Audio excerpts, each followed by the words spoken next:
নমস্কার। ভিডিও শুরু করার আগে একটা কথা তোমাদের বলে রাখছি, বাইরে প্রচণ্ড হাওয়া হচ্ছে, তো সেই কারণে তোমাদের সাউন্ডে একটি প্রবলেম হলেও হতে পারে। তোমরা সাউন্ডটা একটু বাড়িয়ে নেওয়ার চেষ্টা করবে। তো বর্তমানে একটা নোটিফিকেশন দেখতে পাচ্ছ, সেটা হচ্ছে Indo Tibetan border police force ITBP তরফ থেকে একটা লেটেস্ট নোটিফিকেশন জারি করা হয়েছে, যেখানে মূলত 3টা পদে তোমাদের নিয়োগ করা হবে। একটা হচ্ছে post of sub inspector staff nurse, একটা হচ্ছে এএসআই অর্থাৎ অ্যাসিস্ট্যান্ট সাব ইন্সপেক্টর ফার্মাসিস্ট এবং হেড কনস্টেবল মিডওয়াইফ। এই 3টি পদে তোমাদের নিয়োগ করা হবে। এই 3টি পদের ক্ষেত্রে কিরূপ শিক্ষাগত যোগ্যতা দরকার, বয়স কেমন লাগবে, আবেদন কবে থেকে শুরু হচ্ছে, আবেদন শেষ কবে, সমস্ত কিছু এই ভিডিওতে তোমাদের বলবো। তো ভিডিওটি তোমরা অবশ্যই শেষ পর্যন্ত দেখার চেষ্টা করবে, ঠিক আছে?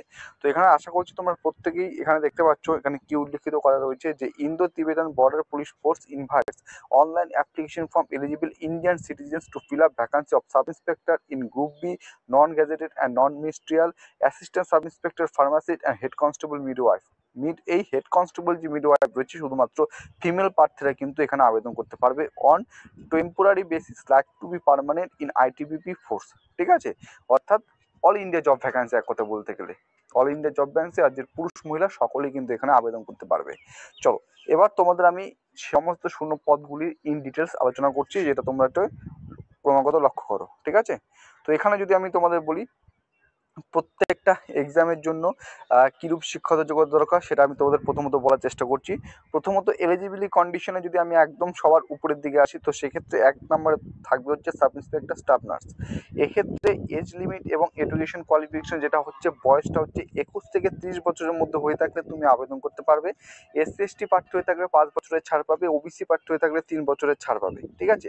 এবং এখানে যেটা এডুকেশন কোয়ালিফিকেশন চেয়েছে শিক্ষাগত যোগ্যতা, সেখানে হচ্ছে এখানে যেটা বলেছে সেটা হচ্ছে 10+2 এক্সামিনেশন পাস, মানে হচ্ছে উচ্চ মাধ্যমিক পাস। এবার পাশাপাশি বলছে হ্যাভিং পাসড দ্য এক্সামিনেশন, ঠিক আছে, in general nursing and midwifery, মানে জিএনএম এনএম নাম শুনেছো তোমরা, তো এখানে তোমাদের কিন্তু জিএনএম অবশ্যই পাস করে থাকতে হবে। এরপরে বলছে registered with central nursing council or state nursing council, ঠিক আছে? তোমাকে সেন্ট্রাল নার্সিং কাউন্সিল অথবা স্টেট নার্সিং কাউন্সিলে তোমাকে রেজিস্টার্ড থাকতে হবে। এর পাশাপাশি 3 বছরের এক্সপিরিয়েন্স যদি থাকে নার্স হিসাবে, তাহলে কিন্তু তোমাকে অগ্রাধিকার দেওয়া হবে। তো এই হচ্ছে সাব ইন্সপেক্টর স্টাফ নার্সের ক্ষেত্রে শিক্ষাগত যোগ্যতা, বয়স এবং এডুকেশন কোয়ালিফিকেশন। এরপরে যেটা বলবো সেটা হচ্ছে অ্যাসিস্ট্যান্ট সাব ইন্সপেক্টর ফার্মাসিস্ট। এক্ষেত্রে কিরূপ বয়স লাগবে, সেম একইভাবে 20 থেকে 28 বছরের মধ্যে হয়ে থাকলে আবেদন করতে পারবে। পাশাপাশি এসসি এসটি প্রার্থী হয়ে থাকলে 3 বছরের ও 5 বছরের ছাড়, এবং ওবিসি প্রার্থী হয়ে থাকলে তুমি কিন্তু এখানে 3 বছরের ছাড় পাবে। এডুকেশন কোয়ালিফিকেশন ঠিক একইভাবে 10+2 অর্থাৎ উচ্চ মাধ্যমিক পাস করে থাকলে আবেদন করতে পারবে, কিন্তু এখানে বলছে উচ্চ মাধ্যমিকে তোমাকে সায়েন্স থাকতে হবে। 10+2 এক্সামিনেশন পাসের পাশাপাশি physics, chemistry and biology as a subject অবশ্যই তোমাকে, উচ্চ মাধ্যমিকে তুমি যদি সায়েন্স নিয়ে পড়াশোনা করো সেক্ষেত্রে ফিজিক্স, কেমিস্ট্রি, বায়োলজি এই 3টে সাবজেক্ট কিন্তু তোমাকে অবশ্যই সেখানে থাকতে হবে। এর পাশাপাশি বলছে diploma in pharmacy from Annie central state government institute, central অথবা কেন্দ্রীয় অথবা রাজ্য সরকারের যে কোনো ইনস্টিটিউট থেকে তুমি যদি ডিপ্লোমা করে থাকো ফার্মেসিতে, তাহলে তুমি এখানে আবেদন করতে পারবে। Registered as a pharmacist under the pharmacy act 1948, ঠিক আছে? এটা হচ্ছে এডুকেশন কোয়ালিফিকেশন। এজ লিমিট হচ্ছে অ্যাসিস্ট্যান্ট সাব ইন্সপেক্টর ফার্মাসিস্টের জন্য। এরপরে যেটা তোমাদের বলবো সেটা হচ্ছে এজ লিমিট, যেটা পরে বলতে চলেছি সেটা হচ্ছে হেড কনস্টেবল মিডওয়াইফের ক্ষেত্রে, তো তোমরা সেটাও দেখে নাও।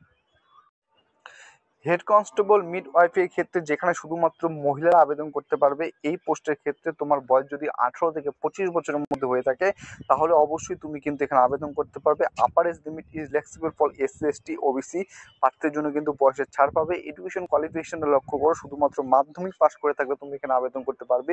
পাশাপাশি এএনএম, যার হচ্ছে পুনরূপ হচ্ছে অক্সিলিয়ারি নার্সিং মিডিফাই কোর্স করা থাকতে হবে সংশ্লিষ্ট ইনস্টিটিউট থেকে। এরপরে registered in nursing council of central government or state government. তো এই হচ্ছে এডুকেশন কোয়ালিফিকেশন, শিক্ষাগত যোগ্যতার পাশাপাশি লাগবে। এবং তোমাদের বলি এখানে তোমাদের আবেদন কবে থেকে শুরু হচ্ছে, তোমরা সেটাও দেখে নাও।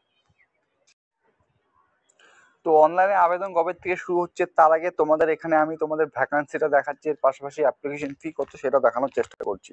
যদি আমি এখানে ভ্যাকান্সির কথা বলতে চাই, তাহলে সাব ইন্সপেক্টর স্টাফ নার্স থেকে টোটাল ভ্যাকান্সি রয়েছে 10টি, যেখানে ইউআরদের জন্য 6টি রয়েছে, এসসিদের জন্য 1টি রয়েছে, ওবিসিদের জন্য 3টি রয়েছে, ঠিক আছে?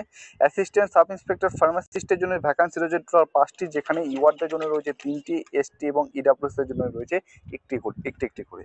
এবং হেড কনস্টেবল মিডওয়াইফ, যেখানে শুধুমাত্র মহিলারা আবেদন করতে পারবে পারবে। সেখানে টোটাল শূন্যপদ রয়েছে 14টি, যেখানে ইউআর 5টি, ওবিসি 4টি, এসসি 3টি এবং এসটি 2টি কিন্তু শূন্যপদ রয়েছে। ঠিক আছে, এবং দেখো এর পাশাপাশি তোমাদের বলি যে আবেদন করতে কত টাকা লাগবে। Application fee, male candidates belonging to UR, OBC and EWS categories applying for recruitment to the post of sub inspector staff nurse should pay 200 only and 100 only for assistant sub inspector। তোমরা যারা পুরুষ প্রার্থী রয়েছে, যারা UR, OBC এবং EWS এই category থেকে belong করো, যদি তুমি সাব ইন্সপেক্টর স্টাফ নার্স আবেদন করতে চাও 2000 টাকা ফি এক্সাম দিতে হবে।